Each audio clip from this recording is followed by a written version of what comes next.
असा कोणता प्रसंग आहे, ज्याने खूप तुम्हाला आनंद मिळालेला आहे आणि आपलं प्रॉडक्ट एवढं छान लेव्हलला पोहोचलंय, असा कोणता एक प्रसंग आहे, जो आपण सगळ्यांनी ऐकला पाहिजे?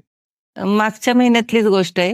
हं, एक 85 वर्षाच्या आजोबांनी मला फोन केला. मुंबईला असतात ते. हं, घाटकोपर मला वाटतं. तर त्यांनी मला फोन केला, की माझा मुलगा नाशिकचा चिवडा घेऊन आलेला आहे मला खाण्यासाठी. मी नाशिकला होतो तेव्हाची चव आणि आत्ताची चव सारखीच वाटली आणि मला ते सगळे जुने दिवस आठवले. मी त्यावेळेस खाल्लेला चिवडा आणि त्याच्यानंतर एवढ्या वर्षानंतर मी आत्ता खाल्ला. हं. म्हणजे आवर्जून त्या आजोबांनी मला फोन करून सांगितलं. माझा नंबर होता पॅकेटवर. त्यांनी मला कॉल करून सांगितलं, की "ताई मला तुमचा चिवडा खूप आवडतो आणि एवढ्या वर्षानंतर मला हा चिवडा खायला मिळाला." तर मला खूप आनंद झाला म्हणे. त्यांना एवढ्या वर्षानंतर ती चव लक्षात होती. हं.